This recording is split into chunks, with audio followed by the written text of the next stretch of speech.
Hello students, welcome to Biomentors classes online. Today we are going to discuss the next topic in our chapter Newton's laws of motion। और आज जो हम लोग यहाँ पर बात करने वाले हैं आज के लेक्चर में बेटा फ्रिक्शन से रिलेटेड जो हम लोग बेसिक कॉन्सेप्ट सीख के आए हैं उसके ऊपर में अब थोड़ा थोड़ा सा हम लोग क्या करते हैं यहाँ से न्यूमेरिकल अप्रोच यहाँ पर इंक्रीज करेंगे। मतलब यहाँ से हम लोग कुछ न्यूमेरिकल अप्रोच के बारे में देखेंगे। जैसे अभी मैं आपको एक बात बताता हूं, लेट से मान के चलो आपके पास में क्वेश्चन कुछ मैंने ऐसे दे दिया, ठीक है। ये आपके पास में एक 1 kg का ब्लॉक है, म्यू की वैल्यू मैंने 0.1 दे दी। लेट से मैंने यहां पर क्या कर दिया, एट 37 डिग्री पर 10 न्यूटन का फोर्स लगा दिया, ठीक है। 10 न्यूटन पे 10 न्यूटन का क्या कर दिया, फोर्स लगा दिया कुछ इस तरह से, ठीक है। सो अब आपको बताना क्या है, वही सवाल के अंदर में एक्सेलरेशन बताना है, ठीक है। Okay, so how you will proceed. तो भैया आप सिंपल सी बात ये है कि आप क्या करोगे, इसको पहले तो यहां से ऐसे लेके आओगे तो ये आपका 10 न्यूटन का फोर्स हो गया। ओके, सो ये वाला यहां पर ओके ये वाला एंगल है 37 डिग्री, तो ये वाला 37, तो ये वाला 37। ओके, ये 37 डिग्री का एंगल हो जाएगा, तो ये कंपोनेंट हो गया 10 cos 37 और यहां पर ये वाला कंपोनेंट हो जाएगा 10 sin 37, ठीक है। ओके, बात समझ में आ गई। ओके, यहां पर इसका वेट आएगा 10 न्यूटन। नाउ यहां पर नॉर्मल रिएक्शन आएगी। ओके, सो जब आप सॉल्व करोगे तो नॉर्मल रिएक्शन आएगी आपके पास में 10 प्लस का 10 sin 37 मतलब आएगा 3/5। सो नॉर्मल रिएक्शन हो गई आपके पास में 16, सही है। ओके, तो फ्रिक्शन की मैक्सिमम वैल्यू कितनी आ गई, म्यू टाइम्स एन मतलब 0.1 इंटू 16 मतलब आ गया 1.6 न्यूटन। मतलब सही बात है।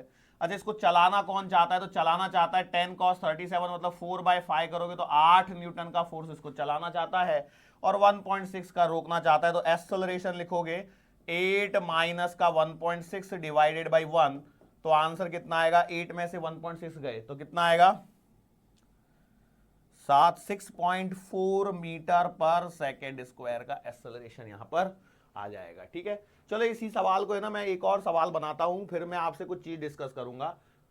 देखो सेम टाइप का सवाल ले रहा हूं मैं, 1 kg का ही ब्लॉक लिया, लेकिन इस बार मैंने ऐसे 37 डिग्री पे सेम 10 न्यूटन का फोर्स लगाया और म्यू की वैल्यू में वापस से 0.1 ले रहा हूं। आपको एक्सेलरेशन बताना है। कई लोग बोलेंगे सर इसमें क्या दिक्कत है, सेम आना चाहिए। क्या एक्सेलरेशन सेम आएगा, इसको पहले चेक कीजिए। तो देखो भैया, देखो ये आएगा कितना, वही 10 cos 37 और यहां पर ये आएगा 10 sin 37। ये आपका 10 हो गया, ये आपकी नॉर्मल रिएक्शन हो गई। तो नॉर्मल रिएक्शन आएगी कितनी, 10 माइनस का 10 sin 37। तो 10 sin 37 कितना आएगा, फटाफट बताओ 10 sin 37 कितना आएगा। तो 10 sin 37 आएगा आपका 3/5, 5 और 6, 10 में से 6 गए तो बच गया 4, बराबर है। सो फ्रिक्शन की जो मैक्सिमम वैल्यू आएगी वो आएगी म्यू टाइम्स एन मतलब 0.1 इंटू 4 मतलब आंसर आ गया 0.4। तो इसका मतलब ये है कि इस सवाल के अंदर में यदि मैं फ्रिक्शन का फोर्स लगा रहा हूं तो वो 0.4 न्यूटन का इधर लग रहा है। अच्छा, इसको चलाना ये चाहता है, मतलब 10 इंटू 4/5 करोगे तो 8 न्यूटन का फोर्स इसको चलाना चाहता है। तो एक्सेलरेशन लिखा जाएगा 8 माइनस का 0.4 डिवाइडेड बाई 1, तो ये आंसर आ रहा है कितना, 7.6 मीटर पर सेकेंड स्क्वायर। क्लियर है, श्योर है। ओके, सो अब यहां पर देखिए, एक्सेलरेशन का डिफरेंस देखिए थोड़ा सा क्या आ रहा है। सेम टाइप का फोर्स, सेम टाइप का मैग्नीट्यूड, सब कुछ सेम कर दिया। उसके बाद में यहां पर एक चीज आ रही है कि देखो मैं यहां पर चीजों को खींच रहा हूं और यहां पर चीजों को धक्का दे रहा हूं। भाई देखो, यहां पर मैं ऐसे फोर्स लगा रहा हूं मतलब मैं उसको धक्का दे रहा हूं, और यहां पर मैं उसको खींच रहा हूं तो ऐसे फोर्स लगा रहा हूं। तो एक्सेलरेशन का डिफरेंस मैं बस यहां पे आपको दिखाना चाहता हूं। तो सर इससे क्या फर्क पड़ेगा, तो इससे आपको देखो कभी कभी आपने पढ़ा होगा कि चीजों को खींचना आसान होता है एज कंपेयर टू धक्का देना। तो जैसे भी आप बड़ी सी अलमारी यदि रखी और उसको आप कभी भी ना ऐसे ऐसे करके खिसकाते हो, धक्का देने की कोशिश नहीं करते हैं, तो इसमें क्या होता है, एक्सेलरेशन ज्यादा आ जाता है। ऐसे ही आपको एक सवाल यदि कहीं पढ़ोगे तो उसमें भी आएगा, वो जो ग्रास कटर होता है, लॉन रोलर जो उसको बोलते हैं, जब उसे घास काटनी होती है तो वो क्या करता है, इसे प्रेस करते हुए आगे बढ़ता है।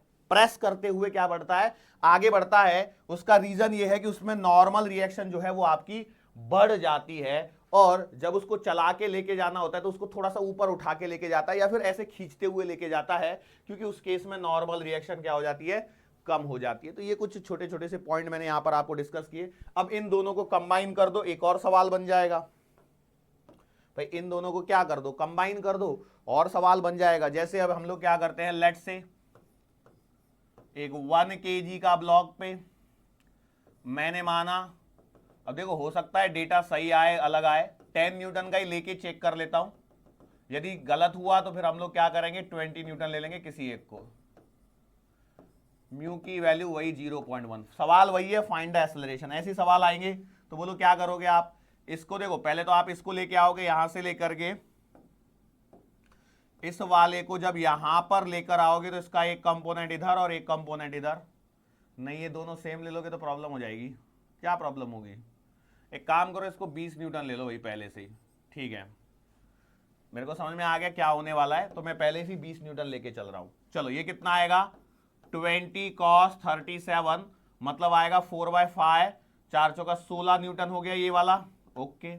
अच्छा ये वाला कितना आएगा, 20 sin 37, 3/5 करो, 4 तिया 12 न्यूटन, ये हो गया, ओके। ऐसे ऊपर वाले के कंपोनेंट लो, तो ये वाला एक और ये वाला एक, बोलो ये कितना आएगा, 10 cos 37, मतलब आएगा 8 न्यूटन, और ये आएगा 10 sin 37, मतलब आएगा कितना, 6 न्यूटन। मैंने बोला सही बात है। अच्छा वेट के बारे में क्या कहना है, तो ये वेट आपका W बराबर 10 लगेगा, ऊपर में आपने नॉर्मल रिएक्शन लगा दी, बैलेंस कर दीजिए फटाफट से, तो आप लिखोगे कितना, n प्लस का 6 बराबर 10 प्लस का 12, सो यहां से देखिए n की वैल्यू आएगी कितनी, 16 न्यूटन, n की वैल्यू कितनी आ गई, 16 न्यूटन आ गई। सो बोलो यहां से फ्रिक्शन की मैक्सिमम वैल्यू, तो भैया फ्रिक्शन की मैक्सिमम वैल्यू आएगी म्यू टाइम्स n, मतलब 0.1 इंटू 16, मतलब आंसर आ गया 1.6 न्यूटन। सो अब मुझे फाइनली आंसर किसका चाहिए, एक्सेलरेशन का आंसर चाहिए। किसका आंसर चाहिए, एक्सेलरेशन का आंसर। तो एक्सेलरेशन क्या आएगा, एक्सेलरेशन आएगा F net upon M A. तो देखो 16 ये लग रहा है और 8 ये लग रहा है, दोनों चलाना चाहते हैं, 16 और 8 कितना हो गया, 24, माइनस फ्रिक्शन की मैक्सिमम वैल्यू 1.6, और ब्लॉक तो हमारा 1 kg का ही रखा गया है, हालांकि हम लोग ब्लॉक चाहे तो बड़ा ले सकते हैं, कोई दिक्कत नहीं है, बट सवाल को कैलकुलेशन देखो, आपको कॉन्सेप्ट समझ में आना चाहिए प्रॉपरली। तो 24 में से 1.6 गए तो कितना आएगा, 22.4 मीटर पर सेकेंड स्क्वायर, इसका क्या आ गया, एक्सेलरेशन। ऐसे सिंपल से कैलकुलेशन वाले सवाल होते हैं, बिल्कुल घबराना नहीं है बस आपको। अब इसमें और थोड़ा सा लेवल बढ़ाएंगे तो क्या कर देंगे, सवाल को 3D में बना देंगे। चलो 3D का एक सवाल करवाता हूं मैं आपको। सर 3D का सवाल 2D के अंदर में कैसे होगा, तो भैया देखो सवाल कुछ इस प्रकार से देगा वो, कि लेट से वही आपका 1 kg का ब्लॉक रख दिया, उसने बोला देखो इधर में फोर्स लगा दिया 4 न्यूटन, यहां पे म्यू की वैल्यू दे दी 0.1, और देखो अब यहां पर क्या बोल रहा है उसने, देखो ऐसे क्रॉस बना के बोल दिया यहां पर 3 न्यूटन का फोर्स लगा। इस क्रॉस लगा के 3 न्यूटन का मतलब क्या है, कि ऐसे, मतलब जैसे देखो आप ऐसे समझने की कोशिश कीजिए, जैसे ये ब्लॉक यहां पर मेरे को ऐसे होना पड़ेगा क्योंकि मैं राइट हैंडर हूं ना, तो देखो यहां पर मैंने क्या कर दिया, कुछ ब्लॉक रखने के लिए कुछ है क्या, लो ये ब्लॉक रख दिया मैंने, ठीक है। तो इस ब्लॉक पे ऐसे तो 4 न्यूटन लगा दिया भाई, आप अब देखो मेरे को ऐसे देखो, हाँ सही है ऐसे ही है, मतलब ऐसे तो 4 न्यूटन लगा दिया और ऐसे 3 न्यूटन लगा दिया, ध्यान से सुनना, ऐसे 4 न्यूटन और ऐसे 3 न्यूटन का फोर्स लगा दिया, तो हाँ सिस्टम चला, पता लगा मैं माउस उठा के लाया और सिस्टम बंद करवा दिया मैंने, ओके। तो अब आपको क्या करना है, अब आपको निकालना है वही सवाल में एक्सेलरेशन ही फाइंड करना होता है। बोलो कैसे करोगे सर, अब तो थोड़ी सी परेशानी हो गई हम लोगों को। क्या परेशानी हो गई बेटा, परेशानी देखो सर क्या हो रही है, बोला क्या, तो सर जी पहले तो आपने W बराबर वेट लगवा दिया 10 न्यूटन, मैंने बोला ठीक है, ऊपर में नॉर्मल रिएक्शन आएगी उसमें भी कोई परेशानी नहीं है। सो यहां पर जो फ्रिक्शन की मैक्सिमम वैल्यू आप बोलोगे sir G mu times n, वो समझ में आ रही है, 0.1 इंटू 10 करने पर फ्रिक्शन की मैक्सिमम वैल्यू 1 न्यूटन आ रही है, ठीक है, ओके। अब एफ नेट बराबर एम ए के हिसाब से एक्सेलरेशन कितना निकालोगे। अब ये 3 न्यूटन का 4 न्यूटन का क्या करें, तो जरा ध्यान से देखिए, बेसिकली देखो ये 4 न्यूटन तो आपका ऐसा ही लग रहा है, सही बात है, और ये 3 न्यूटन जो है वो अंदर की तरफ लग रहा है। तो अब इसको अंदर को सॉल्व करने के लिए मैंने क्या बोला कि भैया देखो ये 4 न्यूटन ऐसे मान लेता हूं और 3 न्यूटन में ऐसे मान लेता हूं, ठीक है। तो इनका जो रिजल्टेंट आएगा वो आएगा 5 न्यूटन। रिजल्टेंट कितना आएगा? 5 न्यूटन। ध्यान से देखिए, जैसे मैं बोल रहा था ऐसे 4 और ऐसे 3, तो इनका जो रिजल्टेंट आएगा वो ऐसे आएगा कितना? 5 का। ध्यान से देखिए, ये पहले मैंने ये बना दिए परपेंडिकुलर वाले, आपको दिख रहा है ऐसे, ये आ गया। तो इनके बीच में से जो है रिजल्टेंट आएगा इधर में कितना? 5 न्यूटन का, जिसको मैं यहां पर ऐसे दिखा रहा हूं। बात समझ में आ रही है? सो अब बताओ एक्सेलरेशन आएगा कितना? 5 माइनस का 1/1। तो इस बार एक्सेलरेशन की वैल्यू आ जाएगी 4 मीटर पर सेकेंड स्क्वायर। लो भाई, एक और सवाल हो गया। क्या दिक्कत हुई? दिक्कत ये हुई कि सवाल को 3D में देख के आधे लोगों ने हथियार डाल दिए। चलो एक और करें। अब देखो डेटा वो हमेशा ऐसा देगा, देखो कैसा डेटा देगा, ट्रिपलेट जैसा बन रहा है, देखो 3 4 5, और अगला लेना चाहे तो 6 8, तो ताकि रिजल्टेंट 10 आ सके। पॉइंट को समझिए, एग्जामिनर ऐसा नहीं कोई भी टाइम पास करवाएगा, वो ऐसा डेटा लेगा ताकि आप रिजल्टेंट प्रॉपर निकाल सको, नहीं तो फिर तो सवाल में पूरी गाड़ी अटका देगी। चलो एक और सवाल करते हैं, लेट्स से सेम टाइप का सवाल ले रहा हूं, थोड़ा सा वेट बढ़ा देता हूं। मैंने बोला इस बार हम लोग क्या करते हैं, सेम सवाल, देखो रिपीट टेलीकास्ट है, 20 kg का ले लिया। लेट से मैंने इधर में लगा दिया वही 40 न्यूटन का फोर्स, इधर में लगा दिया 30 न्यूटन का फोर्स। म्यू की वैल्यू आप चाहे जितनी ले सकते हैं। लेट से मान के चलो मैंने ले ली वही 0.1 ही ले लेता हूं, है ना। और सवाल वही है फिर से, find the acceleration. Find the acceleration. बोलो कैसे फाइंड आउट करोगे एक्सेलरेशन? करो फटाफट से। अब देखो ध्यान रखो, सबसे पहले आपका वो जो काम है उसको बिल्कुल नहीं भूलना है। क्या काम है आपका? पहला काम है कि आप वेट निकालोगे, W बराबर आएगा 20 × 10 मतलब 200 न्यूटन। ये ऊपर नॉर्मल रिएक्शन आएगी, फ्रिक्शन की मैक्सिमम वैल्यू जो आप निकालोगे वो म्यू टाइम्स एन आएगी, मतलब आपका 0.1 × एक काम करो म्यू की वैल्यू को, चलो ठीक है अब जो भी है, ये 200 हो गया, मतलब आंसर आ गया 20 न्यूटन। ठीक है, फ्रिक्शन की मैक्सिमम वैल्यू कितनी आ रही है? 20 न्यूटन आ रही है। और अब यहां पर ध्यान से देखो, ये 40 न्यूटन का फोर्स, ये इधर में मैं 30 न्यूटन मान लेता हूं, तो इनका जो रिजल्टेंट आएगा वो आएगा कितना? 50 न्यूटन। तो ए बराबर लिखा जाएगा एफ नेट, मतलब 50 माइनस का 20 डिवाइडेड बाई 20। तो एक्सेलरेशन की वैल्यू आएगी 30/20 बराबर 1.5 मीटर पर सेकेंड स्क्वायर। सेम सवाल था, कुछ अलग नहीं था। अच्छा, यदि मान के चलो मैं इस सवाल को अब सवाल के अंदर में बोल दिया जाए, सुनो यही सेम सवाल रिपीट टेलीकास्ट करेंगे। देखो सेम सवाल करवा रहा हूं मैं, थोड़ा सा देखो क्या होता है एग्जाम में आपके साथ में, सवाल वैसे ही रहते हैं, थोड़ा सा डेटा बदलता है और थोड़े से डेटा बदल के चीजों को थोड़ा सा डिफिकल्ट बनाया जाता है। जैसे मान के चलो मैंने सवाल दिया, देखो सवाल को ध्यान से सुनो, ये है आपके पास में 20 kg, ये यहां पर 30 न्यूटन। इस बार ऐसे कर लो जिससे क्या है ना आपको भी लगे कि थोड़ा डेटा तो बदला, 40 न्यूटन। और सवाल है कि बताओ म्यू बताओ for block to be at rest, for block to be at rest. बोलो सवाल कैसे करोगे? करने का तरीका कुछ बदलेगा क्या? कुछ भी नहीं। ये आपने लगाया 200, ये आपकी नॉर्मल रिएक्शन, फ्रिक्शन की maximum value mu times N, मतलब म्यू टाइम्स 200, खत्म। ये तो अटका दिया यहां पे। अच्छा यहां से देखोगे इस बार इधर मैं 30, इधर मैं नीचे में 40 मान रहा हूं, इनका रिजल्टेंट 50 बराबर है। अब सवाल ये है कि भैया block to be at rest, for block to be at rest, block को यदि आपको रेस्ट पर रखना है तो F external should be less than और इक्वल्स टू फ्रिक्शन की मैक्सिमम वैल्यू। एक्सटर्नल फोर्स जो है फ्रिक्शन की मैक्सिमम वैल्यू से या तो इक्वल होना चाहिए या छोटा होना चाहिए, तभी आपका ब्लॉक रेस्ट पे रहेगा। तो एफ एक्सटर्नल आ रहा है 50 less than equals to mu times 200। तो भैया यहां की वैल्यू आ गई, mu should be greater than और इक्वल टू 50/200, मतलब आ गया कितना? 1/4, या फिर मैं बोलूं it implies mu should be greater than और इक्वल टू 0.25। खत्म। बोलो कर पाओगे क्या ऐसा सवाल? बोलो कर पाओगे क्या ऐसा सवाल? बोलो ठीक है। अच्छा चलो सवाल को और 3D के अंदर में एक और अच्छा सा फेमस सा सवाल मैं आपको करवा देता हूं। देखो हो क्या रहा है, सवाल को ध्यान से देखते हैं, सवाल को थोड़ा सा ध्यान से देखिए। यहां पर आपके पास में एक दीवार है, यहां पर आपके पास में क्या है, दीवार है। ऐसे सवाल आपको पूछे जाते हैं, इस बात का ध्यान रखना।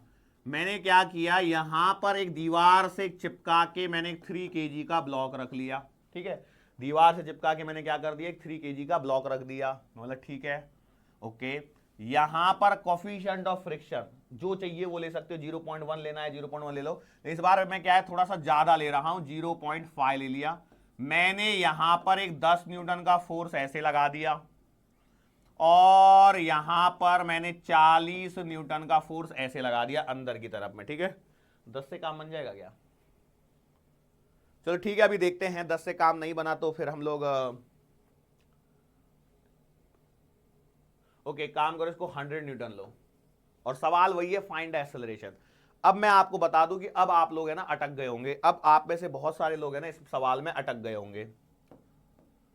सर जी कैसे अटके होंगे, कारण बताता हूं, देखो क्या होगा। एक बात बताइए, अब यहां पर सवाल कैसे करेंगे, ध्यान से देखिए सवाल में। सर जी ये लग गया 30 बराबर, अच्छा तो ऊपर आ गई नॉर्मल रिएक्शन, मैंने बोला बिल्कुल ठीक है, फ्रिक्शन की maximum value mu times N, मतलब आएगा कितना, 0.5 इंटू 30 मतलब 15 न्यूटन। इसे अब 15 न्यूटन, ये वाला 100 ये वाला 40, क्या करें, गाड़ी अटका दी। तो इसका आंसर सुनिए, पहली बात तो यह है कि ये सवाल ही गलत कर दिया आपने। सर कैसे सवाल गलत कर दिया, नॉर्मल रिएक्शन का कॉन्सेप्ट क्या है? सर सही तो लग रहा है, जो W होता है उसके अपोजिट में नॉर्मल रिएक्शन लगाते। भाई साहब जरा फिर से रिकॉल कीजिए, नॉर्मल रिएक्शन कहां लगती है? नॉर्मल रिएक्शन वहां लगती है जहां दो सरफेसेस कांटेक्ट में होती हैं। तो क्या ये नॉर्मल रिएक्शन सही लगाई है? बिल्कुल गलत लगाई हुई है, तो इसको सही कीजिए।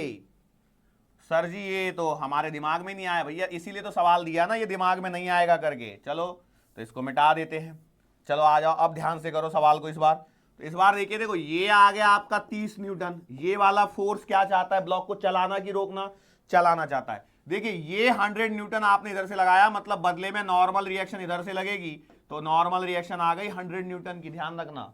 तो फ्रिक्शन की जो मैक्सिमम वैल्यू है वो है म्यू टाइम्स एन, मतलब 0.5 इंटू 100, तो आंसर कितना आ जाएगा, 50 न्यूटन फ्रिक्शन की मैक्सिमम वैल्यू।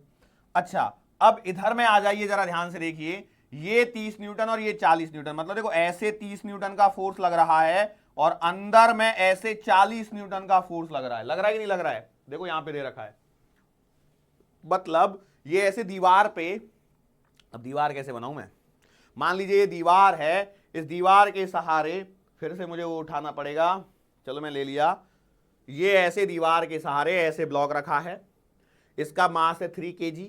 तो देखो यदि ये दीवार के सहारे है, अब मैंने क्या कर रखा हूं कि देखो मैं यहां से अब देखो इसको सपोर्ट देता हूं, ठीक है, ये ऐसे 100 न्यूटन का फोर्स लगा रखा है, देखो आप देख पा रहे हैं, ये 100 न्यूटन का फोर्स लगा रखा है, बराबर है, मतलब ये रेस्ट पर है या नहीं है। अच्छा साथ ही साथ में मैंने क्या कर रखा है, वो 40 न्यूटन का फोर्स लगा रखा है। मान चलो मैं इधर से, अब नाक से कैसे लगा के दिखाऊं मैं फोर्स, ऐसे मैं 40 न्यूटन का फोर्स भी लगा रहा हूं, ओके लग गया 40 न्यूटन का फोर्स, ओके। तो अब देखो क्या हो रहा है कि 30 न्यूटन वाला इसको नीचे चलाना चाहता है, 40 न्यूटन वाला उसको आगे चलाना चाहता है, मतलब जो रिजल्टेंट है वो 50 न्यूटन ही आने वाला है। और ये जो 100 न्यूटन है, देखो ये ऐसे लगा रखा है उंगली से, यदि ये फोर्स हट जाएगा तो ये ब्लॉक नीचे गिरेगा और आगे भी जाएगा, मतलब ये ऐसे टेढ़ा सा नीचे की तरफ गिरते हुए नजर आएगा। तो बस इसी बात को ध्यान रखना है यहां पर। तो एक्सटर्नल फोर्स जो आएगा, तो भैया एफ एक्सटर्नल आएगा कितना, under root of 30 square plus 40 square, so बराबर 50। कई लोगों को तो अभी तक याद नहीं आया होगा ये 2-3 सवालों में, सर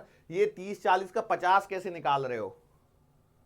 तो मेरे मन में आया इसलिए मैंने बता दिया इस बार। ओ अच्छा, अब देखो maximum force of friction and external force, F external equals to friction की मैक्सिमम वैल्यू, इसका मतलब क्या है, block is at rest, block is at rest.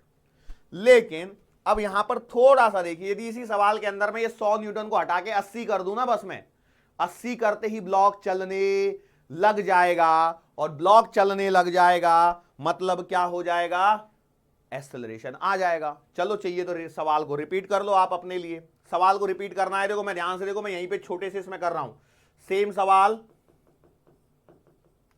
Same सवाल लेके करके दिखा रहा हूं। ये 3 kg मैंने इधर से लगा दिया 80 न्यूटन और यहां पे एक 40 न्यूटन का फोर्स लगा दिया। अब बताओ, और म्यू की वैल्यू 0.5। फटाफट करो शॉर्टकट में, प्रैक्टिस के लिए है ये सब, क्योंकि फ्रिक्शन से सवाल बहुत सारे लोगों को डर लगता है, इसलिए नंबर ऑफ क्वेश्चन ज्यादा करवाने का मेरा टारगेट है। तो ये आपने लगाया 30, ये आपका 40, तो एफ एक्सटर्नल तो अभी भी आपका कितना आएगा 50। ओके, सेम चीज चल रही है। नॉर्मल रिएक्शन इधर आएगी, कितनी आएगी 80 न्यूटन ही रहेगी, क्योंकि जितना आपने लगाया उतना नॉर्मल रिएक्शन आ जाएगी। तो फ्रिक्शन की जो मैक्सिमम वैल्यू है वो आएगी म्यू टाइम्स एन, मतलब 0.5 इंटू 80, मतलब आपके पास में आएगा 40 न्यूटन। तो बोलो एक्सेलरेशन कितना आएगा 50 माइनस 40 डिवाइडेड बाई 3, मतलब आंसर आएगा 10/3 मीटर पर सेकेंड स्क्वायर। सर आराम से करवा देते तो क्या बिगड़ जाता था। देखो सेम सवाल है, बस मैं आपको क्या बताने की कोशिश कर रहा हूं, देखो सवाल कितने सेम सेम सेम सेम यहां पर रह सकते हैं, ये बात मैं यहां पर आपको समझाने की कोशिश करने वाला था, जो मैंने यहां पे कोशिश भी करी है।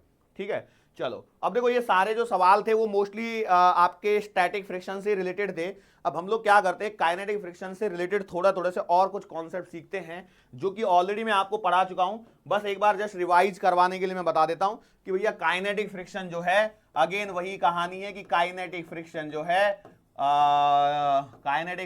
है opposes relative motion. Kinetic friction जो है वो अपोज करता है रिलेटिव मोशन का। ठीक है, वो सारी चीजें ठीक है। एक काम करता हूं, रुको रुको रुको रुको, मैंने एक सवाल बनवाता हूं। ठीक है, एक सवाल करते हैं हम लोग, उस सवाल से आपको थोड़ा सा और आइडिया क्लियर हो जाएगा। वो कैसे है, देखो ध्यान से सुनो। मैंने क्या किया, एक 5 kg का ब्लॉक लगा दिया और ये है मेरे पास में एक एफ एक्सटर्नल। म्यू एस की वैल्यू दे देता हूं 0.3 और म्यू के की वैल्यू दे देता हूं 0.2, और मैं यहां पर क्या कर रहा हूं, fill the table.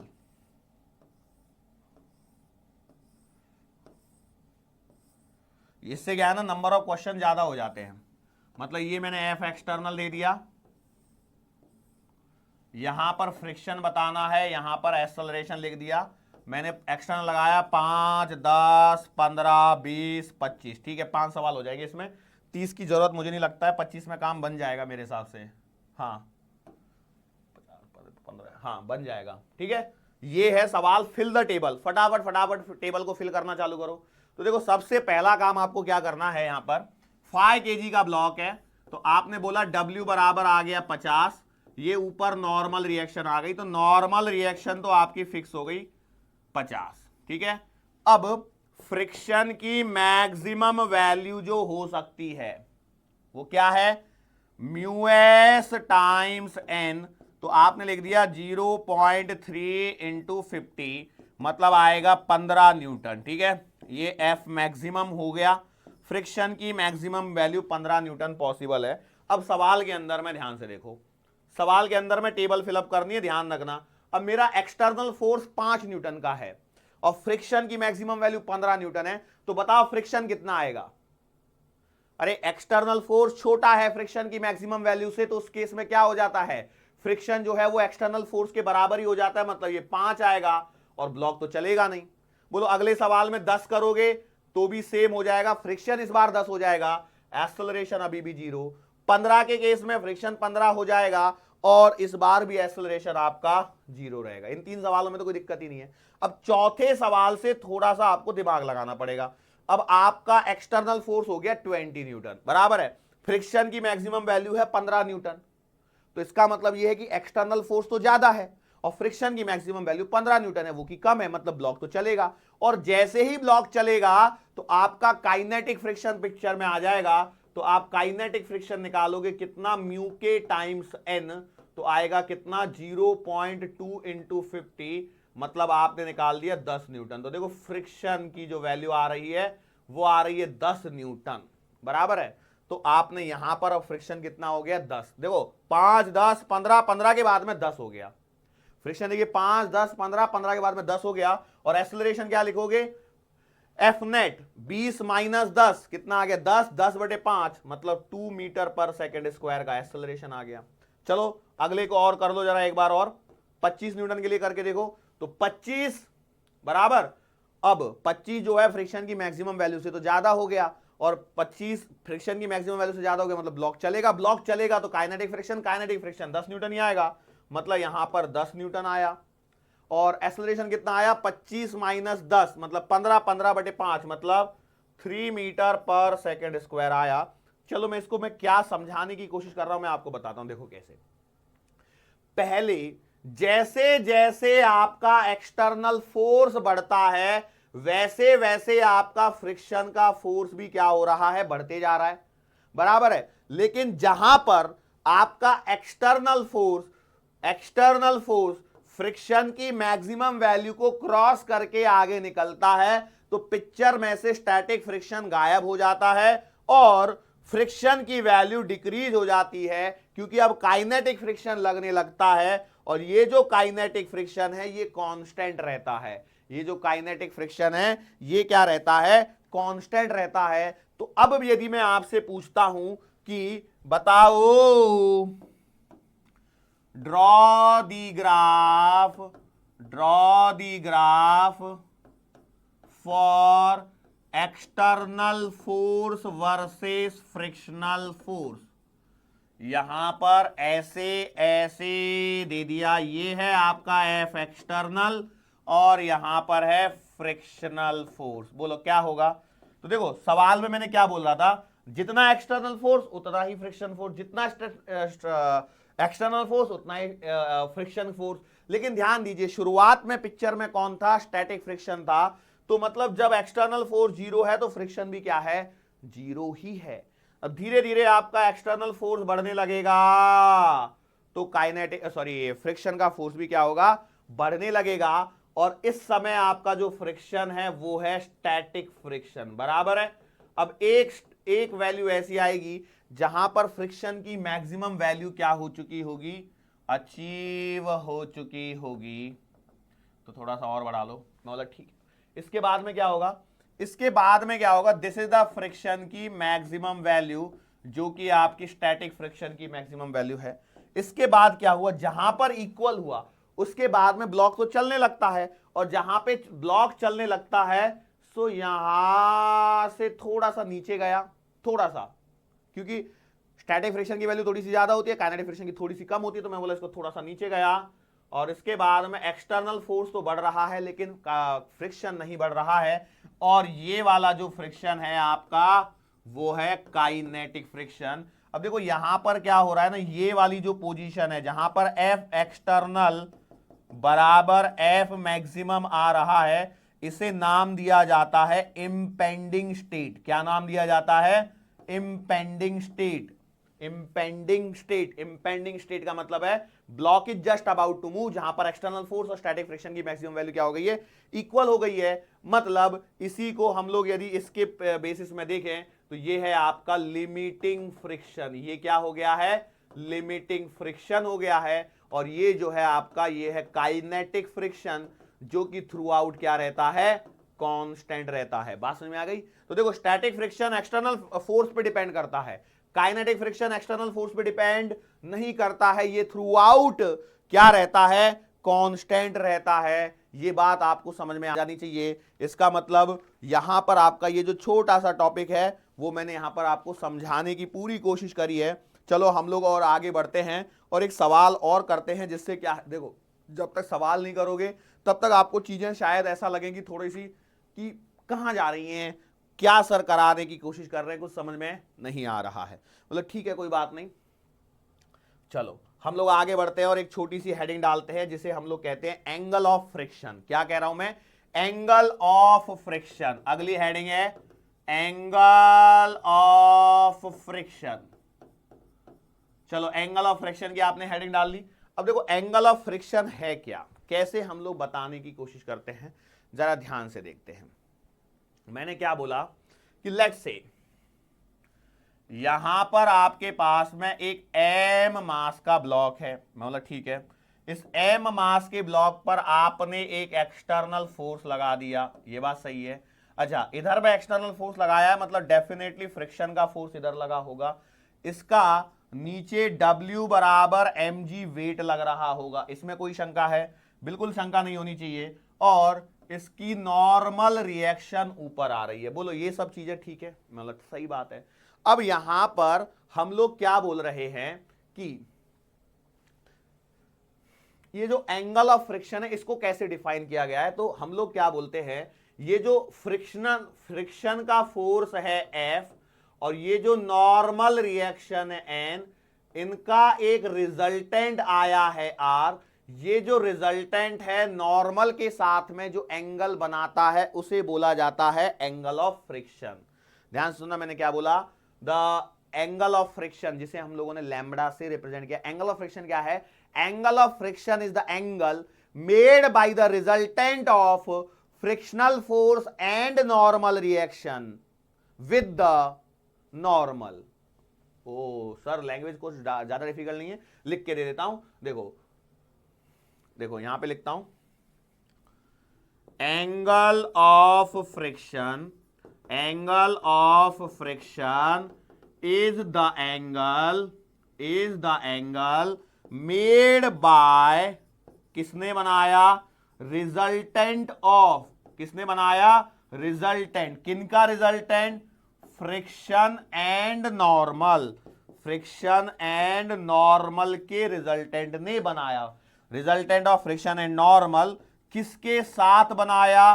With the normal. किसके साथ बनाया? With the normal. नॉर्मल के साथ में जो बनाया है इसे हम लोगों ने नाम दे दिया एंगल ऑफ फ्रिक्शन। तो एक बात बताओ, यहां से R बराबर कितना आएगा? Under the root of n square plus का f स्क्वायर आएगा, बराबर है। तो रिजल्टेंट की जो वैल्यू है वो है n square plus f square. अब यहां पर यदि मैं थोड़ा सा देखूं तो इसको ट्राइंगल को जरा कंप्लीट करके देखते हैं।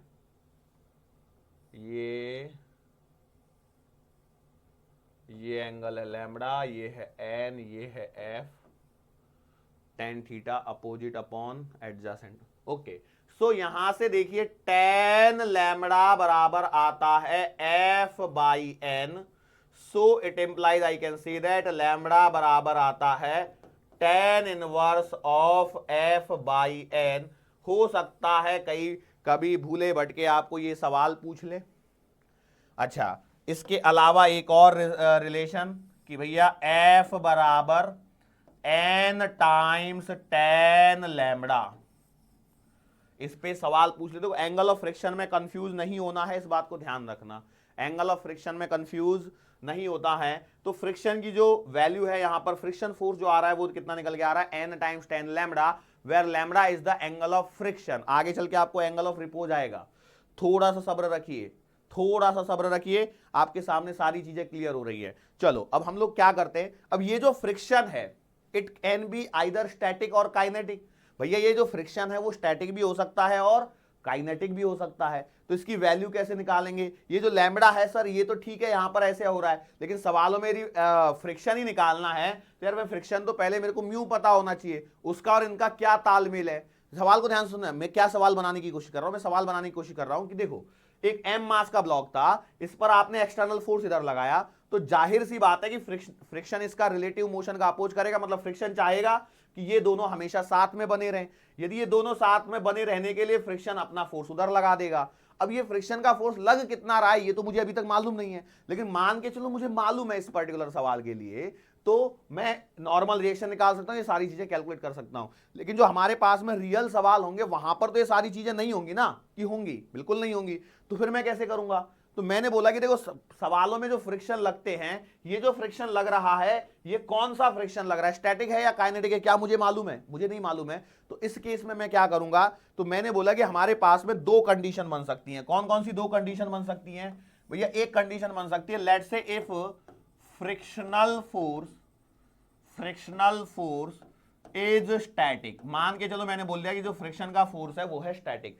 यदि फ्रिक्शन स्टैटिक है तो भैया ये फ्रिक्शन का फोर्स डेफिनेटली लेस देन और इक्वल्स टू क्या आएगा? म्यू एस टाइम्स एन आएगा। यस और नो? डेफिनेटली फ्रिक्शन का फोर्स यदि स्टैटिक फ्रिक्शन लग रहा है तो इसका मतलब ये है कि भैया ये जो फ्रिक्शन के फोर्स की वैल्यू है वो लेस देन और equal to mu S into N आएगी। लेस देन और इक्वल टू क्यों लगा रहा हूं? What is the reason behind this sir ji? तो इसका कारण समझिए, maximum value mu S into N हो सकती है स्टैटिक फ्रिक्शन की, लेकिन मैंने सवाल में बोला है कि स्टैटिक फ्रिक्शन लग रहा है तो इसका मतलब यह है कि या तो ब्लॉक रेस्ट पे भी हो सकता है और चल भी सकता है, या चलने वाली स्टेट में हो सकता है, तब तक स्टैटिक फ्रिक्शन है। या तो ब्लॉक रेस्ट पर है या अबाउट टू मूव है। सवाल को ध्यान से सुनिए, पॉइंट को ध्यान से सुनिए। मैंने बोला या तो ब्लॉक रेस्ट पर है या अबाउट टू मूव है, तभी तक स्टैटिक फ्रिक्शन लगता है। मतलब फ्रिक्शन की मैक्सिमम वैल्यू क्या होती है, म्यू एस इंटू एन, तो उससे तो फ्रिक्शन का फोर्स डेफिनेटली छोटा है। लेकिन अभी मैंने जो फ्रिक्शन की वैल्यू निकाली वो निकाली एन इंटू टेन लैम्बडा, तो इसका मतलब एन इंटू टेन लैम्बडा छोटा होना चाहिए म्यू एस इंटू एन से एन काट दीजिए, तो भैया म्यू एस की जो वैल्यू है वो बड़ी होनी चाहिए टेन लैम्बडा से।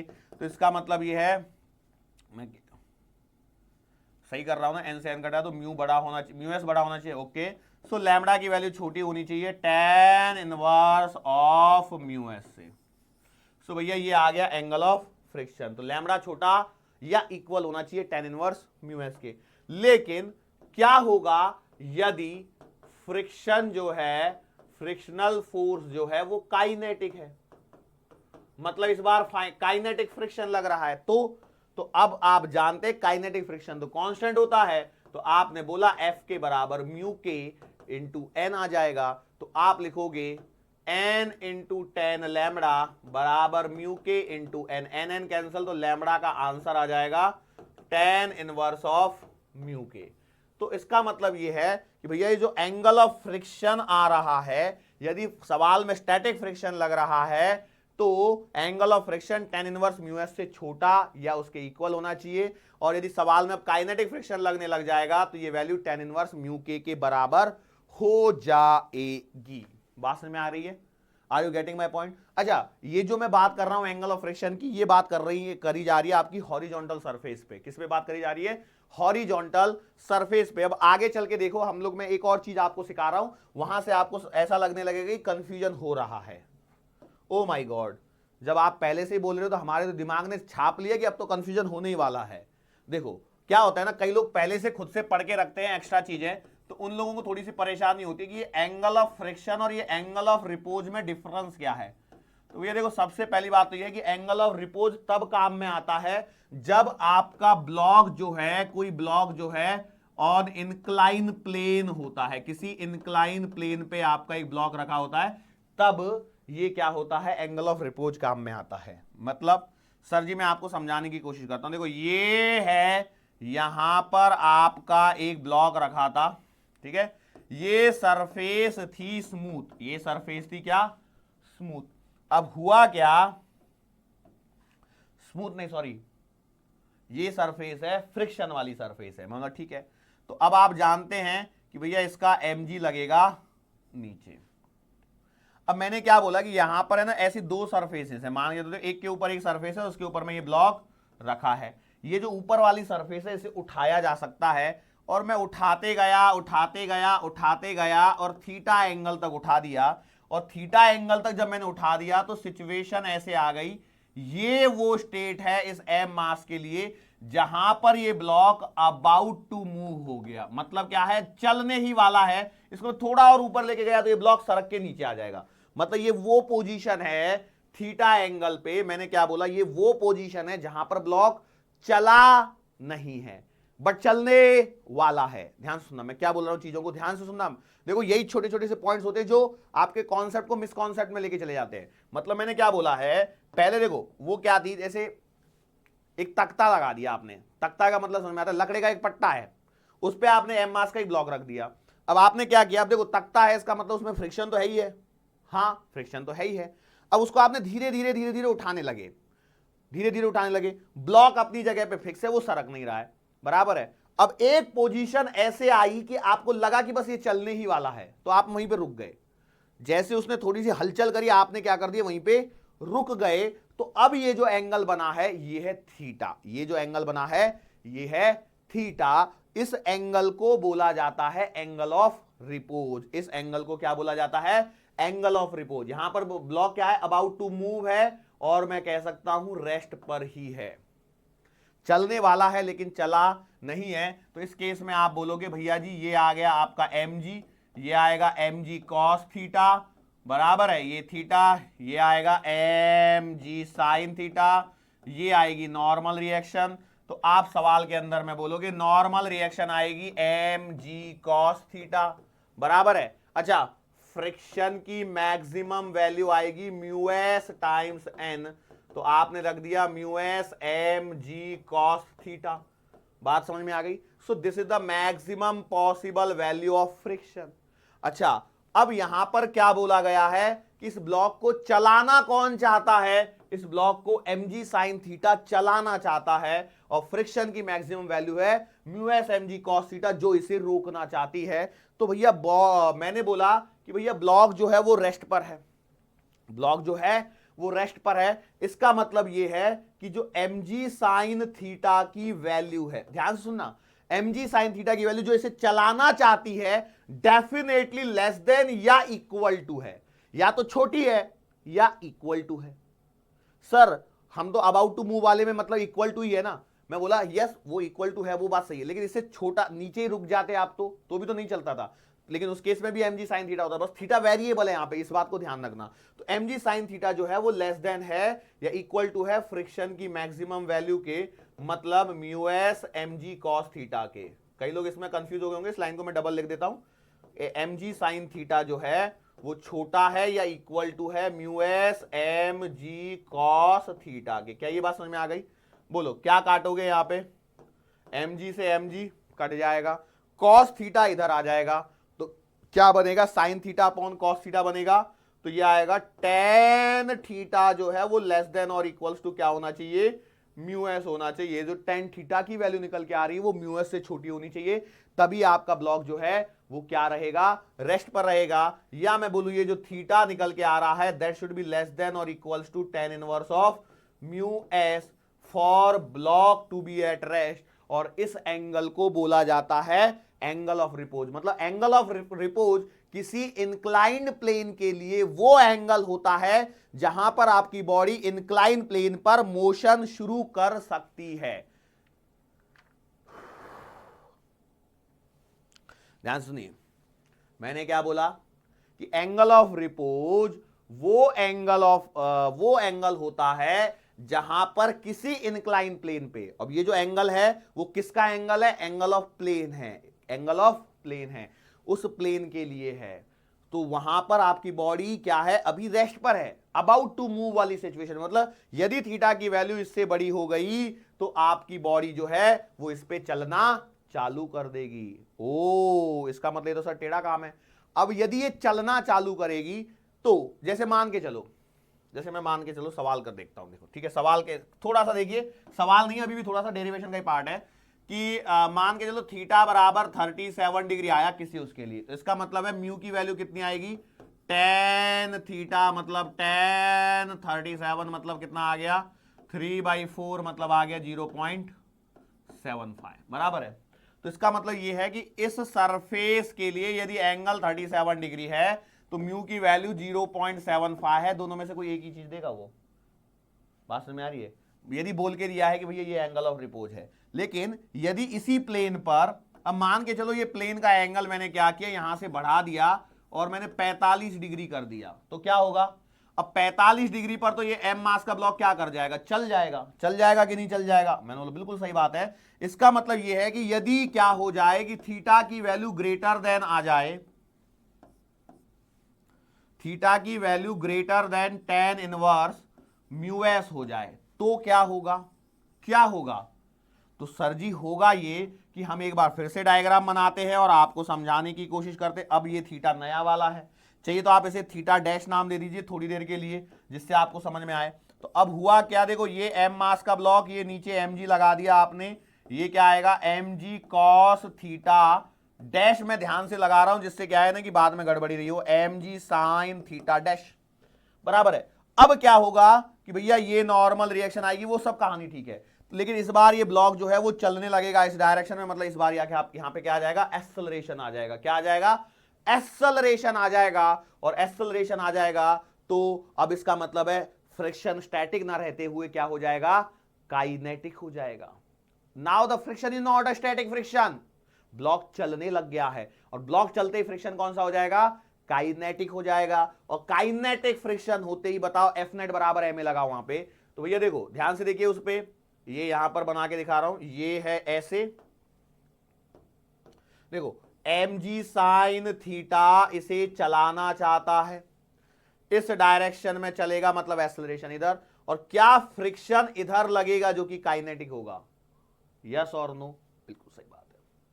सो इक्वेशन कैसे लगाओगे, आप लगाओगे mg साइन थीटा माइनस का एफ के बराबर m इंटू ए, बराबर है। अब एफ के कैसे निकालोगे सर जी, तो यार एफ के आपका आएगा कैसे, F K will be equals to mu K times N, और एन कितना आएगा, तो एम जी कॉस थीटा, तो आप लिखोगे म्यू के M G cos theta, yes और no. Now put this value, इस वैल्यू को उठा के यहां पे पुट करो तो आप लिखोगे M G sine theta minus का म्यू के एम जी कॉस थीटा बराबर एम ए, बराबर है। तो एम से एम कैंसल, तो एक्सेलरेशन का आंसर आएगा जी साइन थीटा माइनस का mu K G cos theta. ये वो एक्सेलरेशन की वैल्यू है जब आपके किसी ब्लॉक को थीटा एंगल वाले प्लेन पे, फ्रिक्शन वाले प्लेन पे रखा जाता है, तो जब वो खुद से नीचे सरक के आता है तो ये एक्सेलरेशन आता है। म्यू के की जगह जीरो रख दो, मतलब सरफेस स्मूथ हो जाएगी, म्यू के जीरो हो गया मतलब सरफेस स्मूथ, तो जी साइन थीटा, ये काइनेमेटिक्स में पढ़ा हुआ है आपका। म्यू के की वैल्यू रख दोगे तो ये अपने आप क्या आ जाएगा, एक्सेलरेशन की वैल्यू आ जाएगी। और ये एक्सेलरेशन कौन सा है, this acceleration is the downward acceleration, मतलब इस एक्सेलरेशन से आपका ब्लॉक जो है वो क्या होता है, चलने लगता है, किधर में, नीचे चलने लगता है, डाउनवर्ड डायरेक्शन में आपका ब्लॉक क्या है, चलने लग जाता है। क्या ये बात समझ में आ रही है, बोलो फटाफट से, फटाफट से देखो इस चीज को। अब ये चीज देखने के पश्चात मैं अब आपको एक और चीज बताता हूं, वो ये है कि एक सवाल करेंगे हम लोग प्यारा सा, और सवाल वही है फिल द टेबल, सवाल वही है फिल द टेबल वाला। कैसे सवाल करवाता हूं जरा ध्यान से देखिए। ये हम लोग इंक्लाइन प्लेन लेते हैं 37 डिग्री के, देखो आपको मालूम है सालों साल से हम 37 डिग्री के प्लेन पे ही खेलते आ रहे हैं, क्यों, कैलकुलेशन आसान होती है, इससे ज्यादा और कुछ नहीं है। ये 1 kg का ब्लॉक ले लिया, 1 kg का, ठीक है, म्यू की वैल्यू 0.5 ले ली, मैंने बोला सही बात है। अब हम लोग क्या करते हैं, यहां पर सवाल है, देखो अब ये आपको मालूम है कि ये नीचे जा सकता है, बराबर है सर जी, ये 37 डिग्री और म्यू सर ये तो मैच ही नहीं कर रहे हैं, अभी तो आपने बताया था 1037 मतलब 3/5, तो फ्रिक्शन की वैल्यू 0.75 आएगी। अच्छा एक बात ध्यान से सुनिए, ध्यान से सुनिए सवाल में, सवाल ये कह रहा है मेरे से कि भैया म्यू 0.5 हो सकता है, क्योंकि 37 डिग्री अलग वाली कहानी है। मतलब क्या है कहानी, कि यदि म्यू नहीं दिया है, म्यू नहीं दिया है, तो हम लोग इस बात पे चर्चा करते हैं। मतलब कैसे, कि यदि मेरे को म्यू नहीं मालूम है तो किसी सरफेस के लिए म्यू निकालने का तरीका है कि उसको उठाते चले जाओ और जिस पे मोशन चालू हो जाए वहां पर आपका क्या हो जाएगा, वो एंगल ऑफ रिपोज निकल के आएगा। क्या इस सवाल में बोला है कि एंगल ऑफ रिपोज है, नहीं नहीं बोला, यहां पे क्या बोला है, वो प्लेन का एंगल है 37 डिग्री, म्यू है आपका 0.5। मैं बोला ठीक है। अब देखो फ्रिक्शन की एक खास बात मैं आपको बताता हूं, वो खास बात ये है कि भैया फ्रिक्शन को फिजिक्स आती है, बस इतना समझ लीजिए, ठीक है। ओ सर ऐसे तो काम ही नहीं बनेगा, ऐसे हमें क्या पता लगेगा क्या करना है और क्या नहीं करना है। तो देखो हम सवाल को थोड़ा सा मैं बताता हूं। सवाल मेरे पास में क्या है, सवाल ये है कि मैंने क्या किया है, यहां पर एक फोर्स लगा दिया है F, ठीक है। सवाल में क्या किया, मैंने एक फोर्स लगा दिया F और बोला गया है find the range of F, find the range of F so that block is in equilibrium, block is in equilibrium। what do you mean by this question, इस क्वेश्चन से क्या मीनिंग समझते हो बताओ। इससे मीनिंग ये निकल के आता है, देखो काफी लंबा सवाल है ये, 15-20 मिनट तक चल सकता है, तो यही लास्ट सवाल भी होगा हमारे आज के लेक्चर का। इसका मतलब ये है कि भैया एफ की वैल्यू कुछ तो भी रखनी है आपको, और वो ऐसी है कि आपका जो ब्लॉक है वो क्या है, इक्विलिब्रियम में। तो सर हम लोग करेंगे कैसे, बोलो देखो पहले तो हम लोग अपनी नॉर्मल शुरुआत करेंगे, पहले उस शुरुआत को तो करते हैं, उस शुरुआत को करते हैं पहले। सर जी शुरुआत कैसे करें, तो देखो मैंने बोला देखो ये 1 kg का है, मतलब ये आपका mg बराबर 10 लगा दिया, ये आपका mg cos थीटा बराबर 10 cos 37 आएगा, 10 cos 37 करोगे तो कितना आएगा, 10 cos 37 ये 8 न्यूटन का लगेगा, और यहां पर ये लग गया 6 न्यूटन का, यहां पर कितना लग गया 6 न्यूटन का mg sin थीटा। ये बात सही है। अच्छा ये आपकी नॉर्मल रिएक्शन आ गई, इसमें भी कोई शंका नहीं है। ओके, तो फ्रिक्शन की मैक्सिमम वैल्यू आ सकती है म्यू एस इंटू एन, जो कि है यहां पर कितनी आएगी 0.5 इंटू 8 का आधा कर लो, मतलब फ्रिक्शन की मैक्सिमम वैल्यू आ रही है 4 न्यूटन। ठीक है, अब देखो मैं क्या करता हूं, एक टेबल बनाता हूं मेरी सहूलियत के लिए, मैंने क्या बोला, यहां पर मैंने एक फोर्स लगा दिया F, जो कि मुझे वैल्यू लेनी है। मैंने बोला यहां पर कोई तो भी वो फ्रिक्शन की वैल्यू और यहां पर एक्सेलरेशन की वैल्यू। ठीक है, एक काम करता हूं, ए को इधर लेता हूं, क्यों, क्योंकि मुझे देखो सवाल को ध्यान से सुनिए, मेरे को सवाल में क्या निकालना है, मेरे को सवाल में चाहिए कि block should be at rest, तो ए इधर और ये फ्रिक्शन लगा लिया। ओके, अब देखो सवाल में होगा क्या, देखो एक एक करते हुए स्टेप को ध्यान रखना। मैंने पहले लगाया एक्सटर्नल फोर्स 1 न्यूटन का। ठीक है, अब सवाल को ध्यान से सुनना, देखो तो ये आपका 1 केजी के ब्लॉक पर कौन कौन से फोर्स लगे, देखा ये 1 न्यूटन है, मतलब ये आपने 1 न्यूटन लगा दिया, ये नीचे की तरफ 6 न्यूटन लग रहा है, बराबर है 6 न्यूटन लग रहा है, मतलब सही बात है। अब फ्रिक्शन है मैक्सिमम 4 न्यूटन लग सकता है, तो बताओ फ्रिक्शन किधर लगेगा, तो भैया फ्रिक्शन देखो ये 6 न्यूटन बड़ा है, ये 1 न्यूटन छोटा है, 6 न्यूटन इसे चलाना चाहता है, 1 न्यूटन इसे रोकना चाहता है, तो भैया फ्रिक्शन की मैक्सिमम वैल्यू 4 न्यूटन इधर लग जाएगी। अभी भी ये 6 न्यूटन इससे बड़ा हो गया, तो देखो 6 में से 5 गए तो कितने बचे 1, मतलब ये ब्लॉक इस डायरेक्शन में चलेगा। सवाल को ध्यान देखो, चीजों को एक एक करते हुए सुनिए, थोड़ा सा डर लगेगा, थोड़ा सा कंफ्यूजन होगा, लेकिन थोड़ा सा हिम्मत बनाए रखिए। मैंने क्या बोला, आपने 1 न्यूटन का फोर्स लगाया, नीचे अपने आप ग्रेविटी के कारण कितना लग गया 6 न्यूटन का। अब आपने 1 न्यूटन लगाया तो फ्रिक्शन 4 न्यूटन है, तो फ्रिक्शन क्या है, समझदार है, हर बार नीचे लगेगा कोई जरूरी नहीं है। फ्रिक्शन क्या कहता है, फ्रिक्शन को तो भैया रिलेटिव मोशन का अपोज करना है, मतलब वो चाहता है कि वो दोनों हमेशा साथ में बने रहें, वो दोस्ती को पक्की बनाए रखना चाहता है। बात समझ में आ रही है?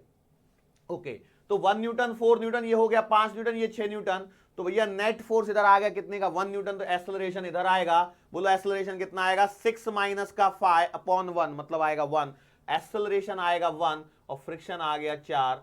तो सर जी ये तो मेरे किसी काम का नहीं है, क्योंकि मुझे तो एफ की ऐसी रेंज चाहिए ताकि आपका ब्लॉक रेस्ट पर रहे, मतलब ये तो गलत हो गया। अब मुझे यहां से एक बात समझ में आ गई, वो बात पता है क्या, कि यार मैं इस बार यदि 2 न्यूटन ले लूं, क्या ले लूं 2 न्यूटन, तो ध्यान से देखिए क्या होगा, 2 न्यूटन के लिए आपने ये ब्लॉक बनाया, देखो ये बार बार मेरे को थोड़ा थोड़ा सा बनाना पड़ रहा है, आप कर सकते हैं तो आप बड़ा बना लीजिए। देखो यहां पर पक्के तौर पे 6 न्यूटन लग रहा है और इस बार आपने पक्के तौर पे 2 न्यूटन लगा दिया, सही बात है। अब फ्रिक्शन क्या चाहेगा, फ्रिक्शन इसको रोकना चाहता है, ये 6 न्यूटन वाला इसको नीचे खींचना चाहता, तो फ्रिक्शन बोलेगा मैं इधर लगूंगा 4 न्यूटन। बात समझ में आ रही? तो अब ब्लॉक रेस्ट पे हो गया, क्यों 6 न्यूटन और 6 न्यूटन इक्वल हो गए, तो एक्सेलरेशन 0 और फ्रिक्शन की वैल्यू आ गई 4 न्यूटन। ध्यान रखना न्यूटन भी लिखते चलना, नहीं तो पता लगा कि क्या चल रहा है वही हवा नहीं लग रही है। ठीक है, ओ तो इसमें काम हो गया। चलो अगली बार मैंने क्या बोला, अगली बार मैंने यहां पे ले लिया 3 न्यूटन का, कितने न्यूटन का फोर्स लगा दिया 3 न्यूटन का। बोलो कहानी कैसे चलेगी, कहानी वही है, देखो ये 1 केजी, ये आपका 6 न्यूटन, इस बार आपने लगा दिया 3 न्यूटन। अब बोलो फ्रिक्शन को कितना लगना चाहिए ताकि ब्लॉक रुका रहे, फ्रिक्शन को कितना लगना चाहिए ताकि ब्लॉक रुका रहे, तो आप बोलोगे सर जी इस बार 3 न्यूटन और लगा दीजिए, ब्लॉक रुक जाएगा, तो एक्सेलरेशन 0 और फ्रिक्शन का फोर्स लगा दिया 3 न्यूटन। मतलब सही बात है।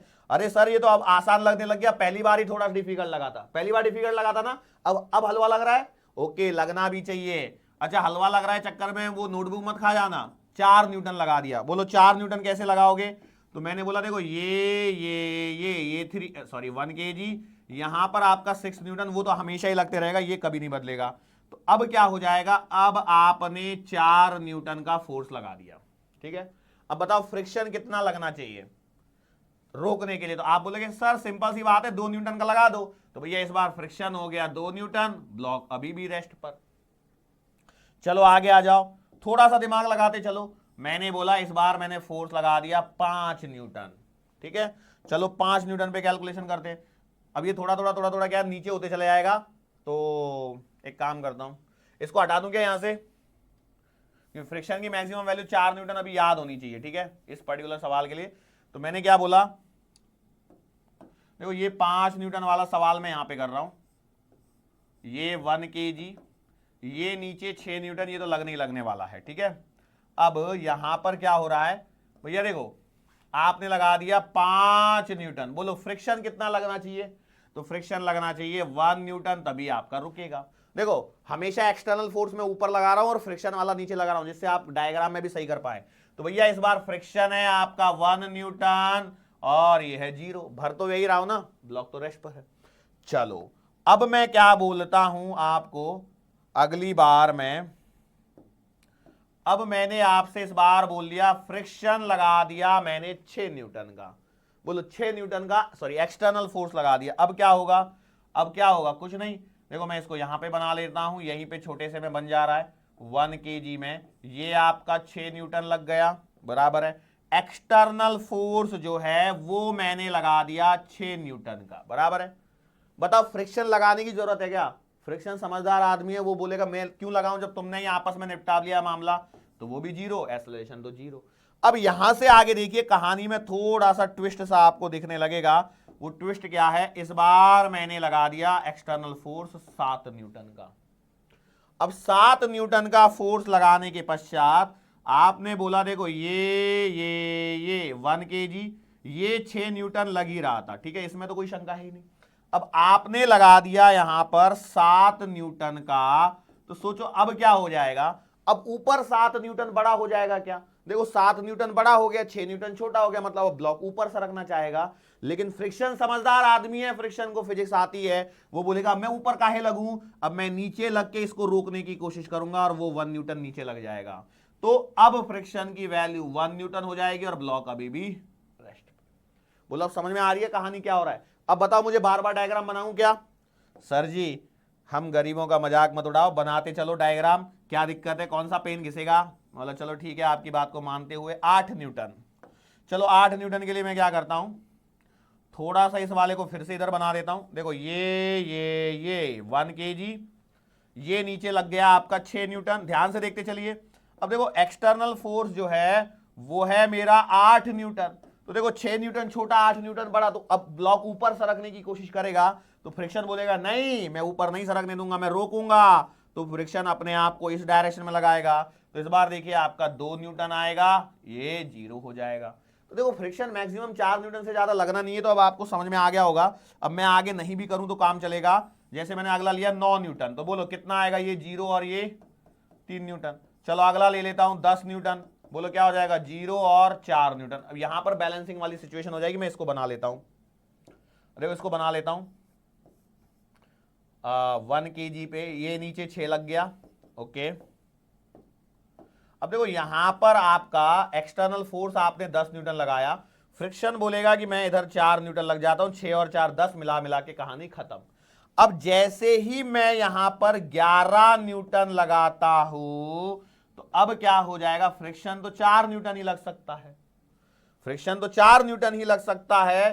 तो इसका मतलब देखिए यहां पर कहानी क्या बनेगी, ये ब्लॉक के लिए 1 kg, ये 6 न्यूटन, आपका जो है वो 11 न्यूटन आपने लगा दिया ऊपर, लेकिन अब फ्रिक्शन नीचे लगेगा 4 ही न्यूटन का।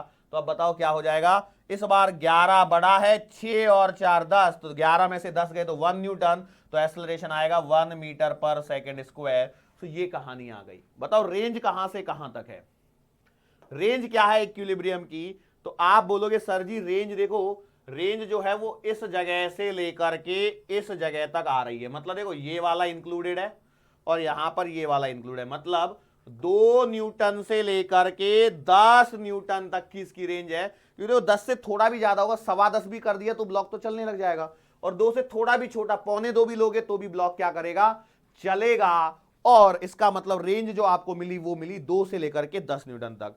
अब सवाल उठता है सर जी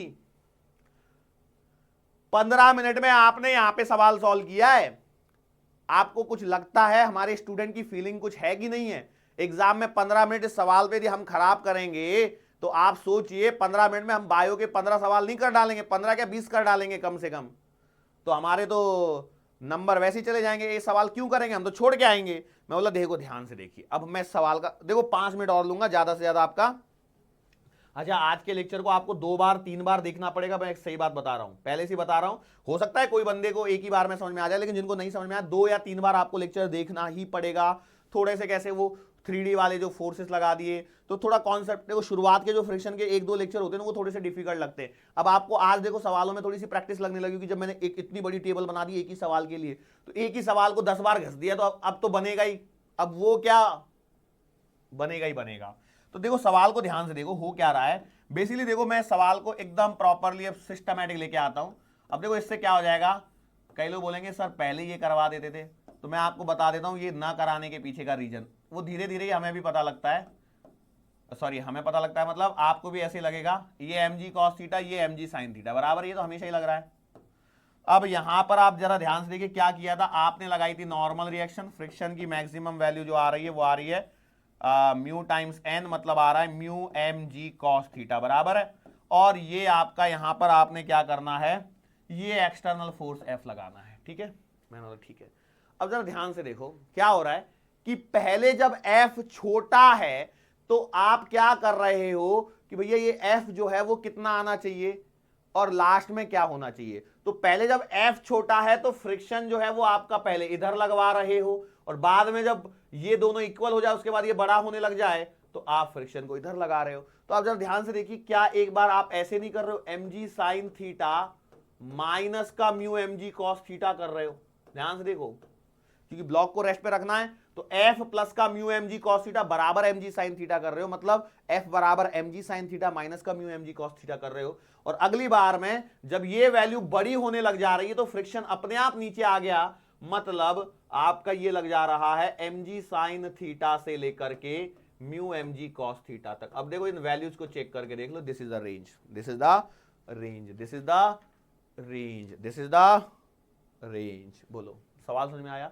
mg sin theta minus mu mg cos theta से लेकर के mg sin थीटा प्लस का म्यू mg cos थीटा। अब इसी चीज को यदि मैं चिल्ला चिल्ला के भी बताता था तो आपको नहीं समझ में आता था, ऐसे लगते थे ऐसे देखते थे मेरी तरफ, पता नहीं क्या कर रहा है ये आदमी, क्यों करवा रहा है, क्या हो रहा है, कुछ पल्ले नहीं पड़ रहा, ऐसा फील होता है। फ्रिक्शन की शुरुआती की जो सवाल होते हैं ना उनमें थोड़ा सा ऐसे आंतरिक भावनाएं हमारी ऐसे बनने लगती है कि फ्रिक्शन डिफिकल्ट है, लेकिन ध्यान रखिए फ्रिक्शन डिफिकल्ट नहीं है। अब मैं इस टॉपिक से रिलेटेड कुछ सवाल ववाल करवाऊंगा आप लोगों को, सो डरने की जरूरत है नहीं है।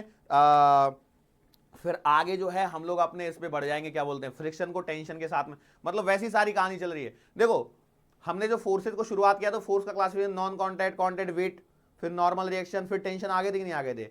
तो बिल्कुल अब फ्रिक्शन के सारे सवाल टेंशन के साथ में, फिर पुली ब्लॉक वगैरह वही सब कुछ कहानी फिर से रिपीट टेलीकास्ट होने वाली है। 4-5 लेक्चर और लगेंगे और इस फ्रिक्शन को खत्म करा के हम लोग नए चैप्टर पे मूव ऑन करेंगे, ठीक है।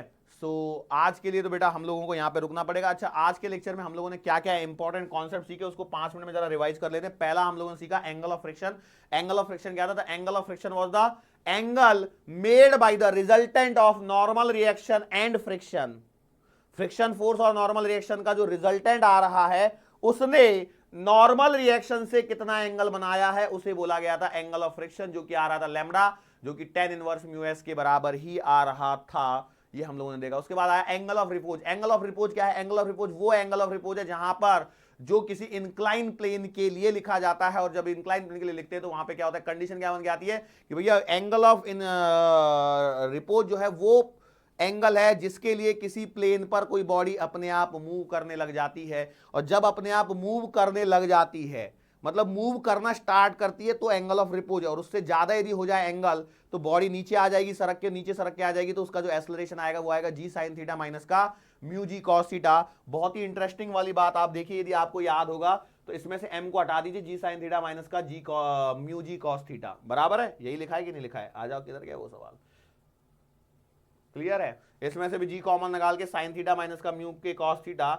और यदि अब देखो जब वो ब्लॉक ऊपर चलने जाएगा, अब देखो जब ये बड़ा हो जाता है तो ब्लॉक ऊपर चलने लगता है, तो जी साइन थीटा प्लस का mu G cos theta. Wow, result है ये कहानी थी आज की। सो हम लोग यहां पर क्या करते हैं, आज के लेक्चर को यहां पर समाप्त करते हैं। मुलाकात फिर से करेंगे आने वाले अगले लेक्चर के दरमियान। सो तब तक के लिए